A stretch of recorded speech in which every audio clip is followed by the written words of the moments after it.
If you took my advice and you got one of these offers, let me walk you through the process, what to expect once you get there. First things first, let's talk about the hotel hold. So every casino is going to have their own version of this. So for example, if you're going to a suite, it's probably going to be more expensive, like $250, $350. So keep that in mind when you bring your credit card. Make sure you have enough space because they'll put a hold on it. If you're just doing one of the basic rooms, it's probably going to be around like $50 or so, depending where you're staying. So if you look at this offer here, they're offering me a $100 resort credit. That means I can use that anywhere on property. I can use it for food, alcohol, anything. You end up charging whatever you want to the room. So you want to make sure you don't go over that amount, but you want to make sure you also use that amount, if that makes sense. So if you are going to use that, you're going to have the hold on your credit card because they do charge it to your room in order to use the credit. It's not like they give you like a pamphlet or coupons or any of that stuff. It's an actual room charge. So then what you do at the end of your stay, you go to the rewards counter and then they will go ahead and take all the charges off up to, for example, this one was $100. So it's going to take off up to $100 worth. Now, if you're staying in a suite, for example, I'm going to be staying at the Vidara. So this one, I'm only getting a $50 resort credit. So I'm probably going to just waive that because I'd rather have the space on my credit card than having, you know, like $1,000 hold for 4 nights than using my $50. So when you check in, what you can do is just say, listen, I don't plan to use that resort credit. I don't plan to charge anything to the room. Can I waive it? And every casino is different. MGM usually tends to be pretty lenient. I've also stayed there a number of times, so I think the more that you stay with a certain brand or a certain property, the more trust they have in you, so they'll waive it for you. But other casinos, if you're staying for the first time, you're probably going to have to keep that credit card hold, but you can always try and waive it. And because they value you, because you have the player's card, most likely they will take it off for you. So how the credit card hold works, you're not going to get charged. It's considered like a hold. So depending on your credit card, for example, I've had times where it looks like it's been deducted from my credit line, and other times it hasn't, nothing's been deducted from my credit line. If you're using a debit card, it will get deducted, so keep that in mind, especially when you're staying at a free suite or something. You're gonna get, you know, $250 or something a night deducted from your debit card. You can also try to say, and you pay the minimum, which usually is around $300. Some casinos will accept that in cash. Other casinos only accept card right now. It really depends at what casino you're staying at, but you can always call them ahead of time so you have an idea of what you can do. And this is considered an incidentals charge, so you know, if you're gonna trash the room or something. Otherwise, it will get refunded to you after checkout, and generally it takes 3 to 5 business days for you to get that credit line back. For debit cards, it takes a bit longer, I feel, because they did take money out of your account and they're refunding you the money. You know, with the credit card hold, it's just like a hold. But I know, especially for us budget travelers, some of us only have debit cards, so just keep this in mind. But generally, they don't give you cash back. They'll refund it to your debit card or your credit card or whatever. Now let's talk about the resort fee. So the resort fee is always going to get charged, but most likely they will refund it for you if you get enough points during your stay. And again, the resort fee gets tacked on plus taxes on top of what you've already paid. So even if you've bought it through Expedia or whatever, you're still gonna have the hotel hold, you're still gonna have the resort fee, you know, so even if you're staying with a comped room, it is better because you're not paying for the actual room, you're just paying the resort fee and the hotel hold basically. But if you're paying through Expedia, you're paying even more money on top of that, you know what I mean? Now this resort fee is hard to get waived at check-in. Usually they just charge you every night for the resort fee. So what you do is at the end of your stay, as you've been playing with your card or buying souvenirs, buying food, show your card all the time. Like every time you pull out your credit card, make sure you have your player's card because you want to rack up those points. Like points are key wherever you are, Atlantic City, Vegas, New Orleans, wherever you are, like you want to get as many points as you can. So even plan your trip around this because they'll have like bonus days, or if you book this month, you get, you know, 3 times the points. So that's going to raise your tier credit a lot faster. And the higher your tier, the more often your resort fees are going to get waived anyway. Now, resort fees also are really extreme differences between different casinos. If you're staying at like Mandalay Bay versus the Aria or somewhere like Luxor or Excalibur, you'll see that they've waived everything. So it's a full-on comp for me to stay there. And this resort fee is supposed to cover, you know, using the pool, using the gym, whatever their amenities are. That's how they get away with charging you this resort fee thing. But you can always try to waive it. So what you're gonna do at the end of your stay is you're gonna bring your card and you're gonna say, look how much money I spent in your properties.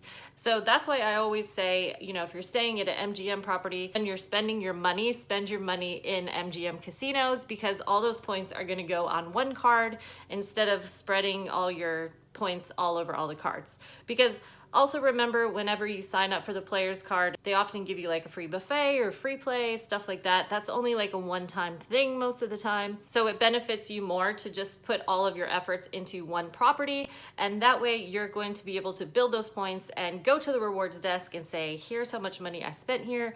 Isn't enough to get my resort fee refunded to me.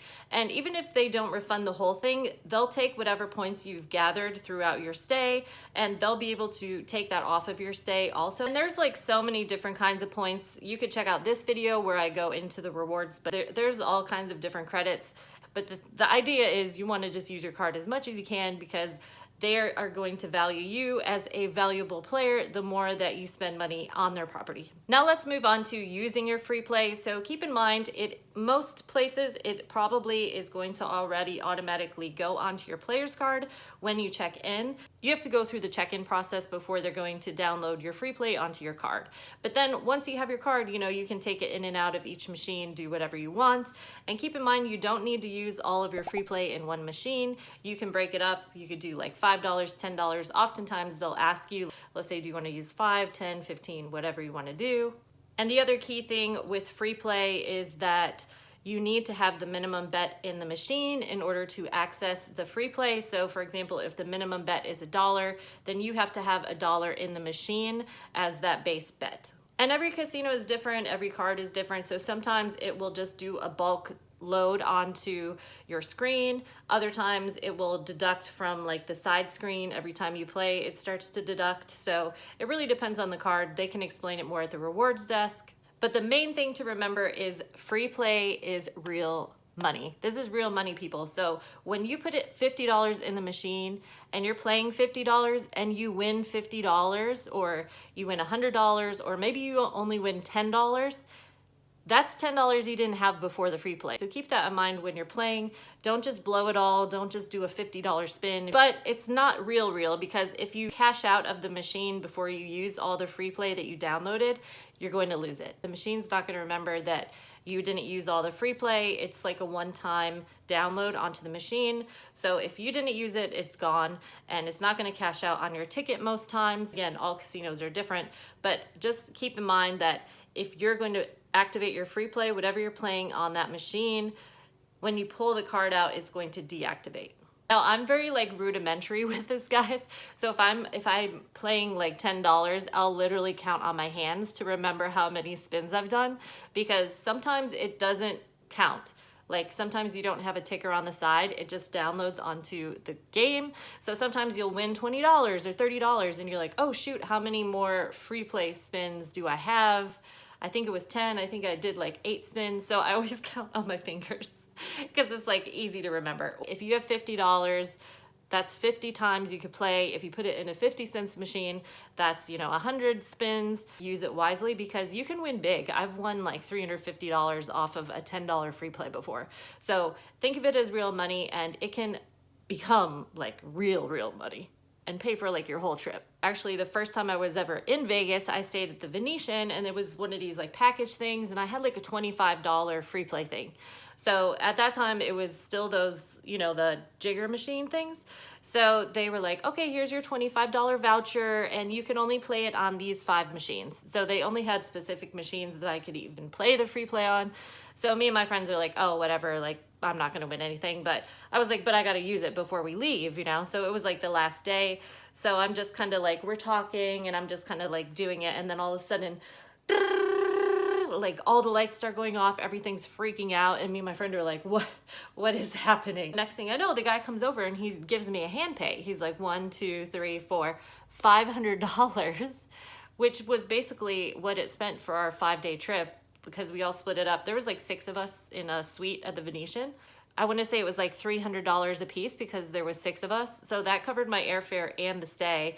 and I had extra money. So I immediately took the money, gave it to my friend, and I was like, do not let me touch this money. Like, this is my refund. This is the trip. Like, we got a free trip out of this $25 free play. This is crazy. At the end of your trip, whatever you do, always go to the rewards desk because they can see how much you've played or how much you've spent, and they want you to come back. So whatever they can do to get you to come back the next time, they're gonna try and help you however they can. And another super secret is a lot of casinos, this is for like everywhere in the world, they will match your tier.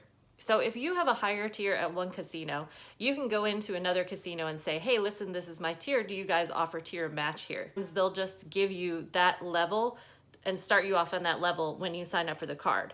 Or even when you're in Vegas, if you have a higher tier because you spend a lot of money at, say, MGM, before you leave, you should go to another casino and say, hey, this is my new tier here.